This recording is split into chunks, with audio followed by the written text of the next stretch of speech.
talk pelvic floor.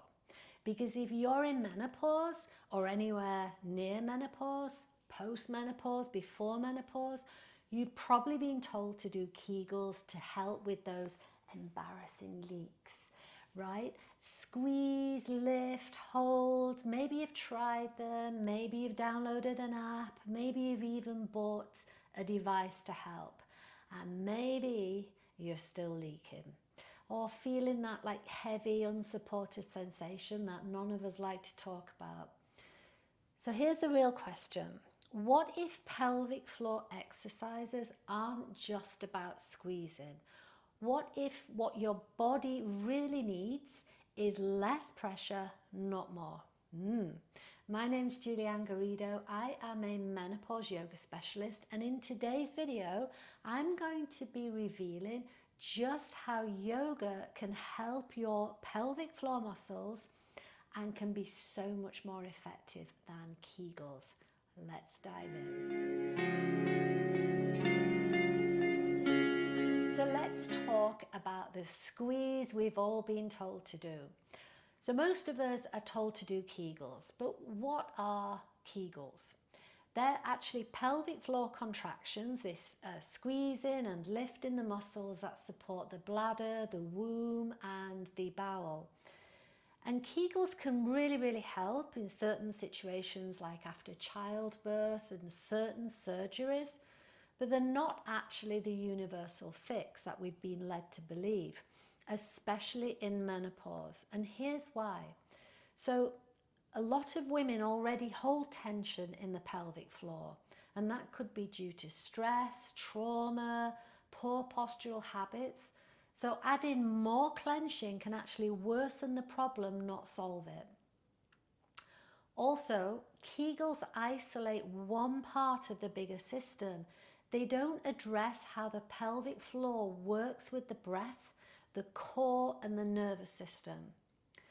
And lastly, many people are actually doing them incorrectly. They're bearing down instead of lifting up, or they're holding the breath without realizing it. Just imagine doing bicep curls every day whilst your shoulders are frozen and your neck is clenched. That's what Kegels can be like when we don't look at the bigger picture. Instead of focusing on the clenching, we need to release the chronic tension first around the pelvic floor area. We need to reconnect with the body through breath and awareness. And let me tell you, the breath is so important. And we need to restore strength as part of an integrated whole body approach. And that's where yoga comes in. Not as a replacement for all the pelvic floor work, but as a smarter, safer, and a more sustainable way to look after our pelvic health. So yoga gives us a different way of looking at it. Why? Because the pelvic floor does not work in isolation. It's part of a whole system, right? Even if we treat it in isolation, and we often do, it's not just about squeezing muscles. Factor in menopause, right? Everything changes. Hormones shift, the connective tissues weaken because of the loss of estrogen, our joints stiffen, anxiety rises, stress shows up throughout the body and especially in the pelvis. And yoga offers us a different approach, one that's gentle, full body and deeply calming. It's not about doing more, it's about doing more of what works and consistently, compassionately, and in connection with the rest of the body. Think of it this way, if you practice Kegels and you just clench and hope, you miss the bigger picture, the core, the breath, the posture, even your stress levels. By the way, if you're enjoying this video, give me a thumbs up, drop me a comment, let me know what your pelvic floor issues are, and don't forget to subscribe to the channel for more videos like this.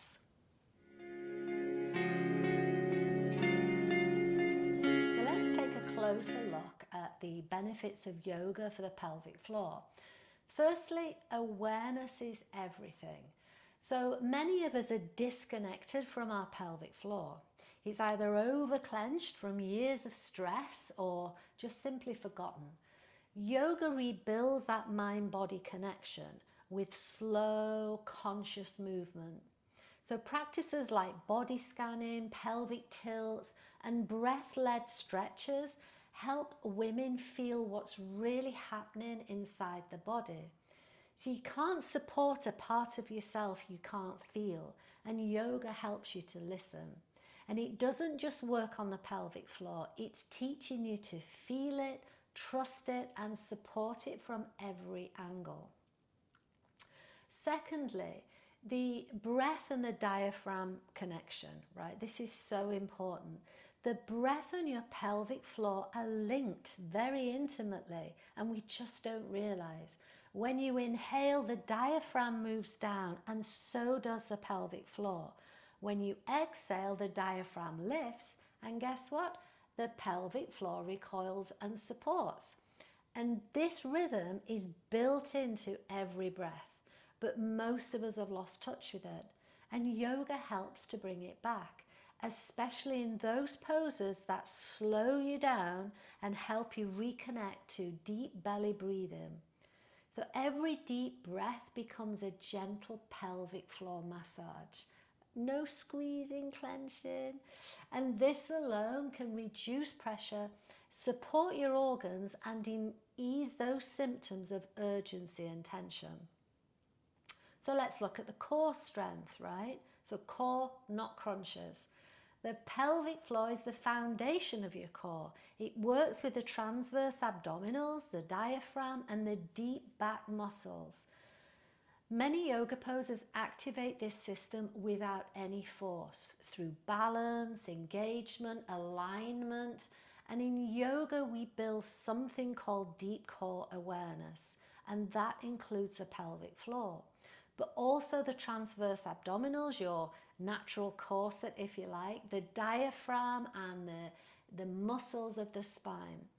So movements like bird dog pose, supported bridge pose, side lying leg lifts, they don't just tone, they teach the core to cooperate, and they encourage gentle core activation without strain.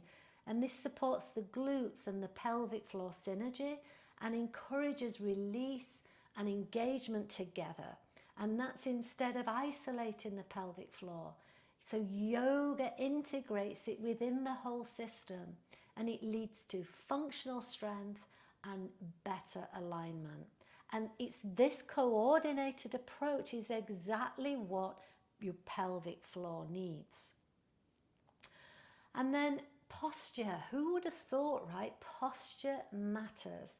Your pelvic floor lives at the bottom of your posture. So poor posture like slumping or tucking the tailbone under or gripping the glutes, this can put strain on the pelvic floor and put it in a very compromised position. And it can make it harder to function properly. So when we slouch, we push pressure down into the pelvic organs, and over time that can actually lead to prolapse or incontinence.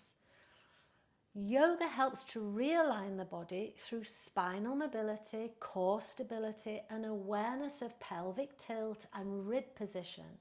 So when you stand nice and tall and you breathe well and you move in mindfully, you're taking pressure off the pelvic floor, making it easier for you to support naturally. Certain poses specifically encourage this, such as when we stand in mountain pose, it teaches us this stacked alignment, cat-cow or pelvic tilts. This helps explore the spinal and pelvic movement. And tree pose, it builds upright strength without gripping. So yoga doesn't just work the pelvic floor, it teaches you how to carry your body so your pelvic floor can do its job. It helps us realign. We lengthen the spine, we lift the chest, we stack the ribs, and suddenly the pelvic floor is not under strain. It's a subtle shift, but it can be life-changing.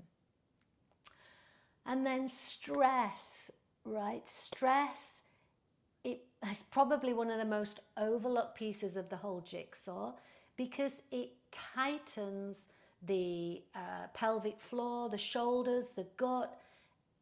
When your nervous system is constantly in fight or flight, your pelvic floor responds by holding on. We don't realize. That's why calming yoga is essential. It helps you do the unclenching and release everything. And not just physically, but emotionally too. You don't need to power through. You need to exhale, breathe, and relax. And let the pelvic floor just do what it's supposed to do.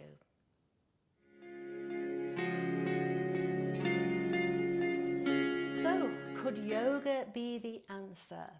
It's certainly not about doing 100 Kegels a day. We need connection, and yoga brings you back into your body and it meets you where you are. And slowly, gently, it can help you rebuild that strength in the pelvic floor with ease, right? And with trust. It's not a replacement for medical care, but it's a powerful, proven practice that can support your pelvic floor naturally from the inside out. So it's, instead of isolating one muscle, it's reconnecting the breath, the posture, the core, and the nervous system, bringing everything together. Now, the results might not be instant, but they can be lasting. So when done consistently, and I teach little and often, 3 times a week, 10, 15 minutes, yoga can truly change how you feel. It gives your body the space to heal instead of forcing it to perform. Now, if you're curious about how yoga can support your pelvic floor in menopause, check out my next video. Just 10 minutes, no equipment, perfect for any level. And download my free Menopause Flexibility Blueprint Guide, because that will help you get started practicing yoga from the comfort of your own home. Your pelvic floor deserves more than just squeezing. It deserves space and breath and kindness. So why not let yoga be the missing piece? I'll see you on the mat.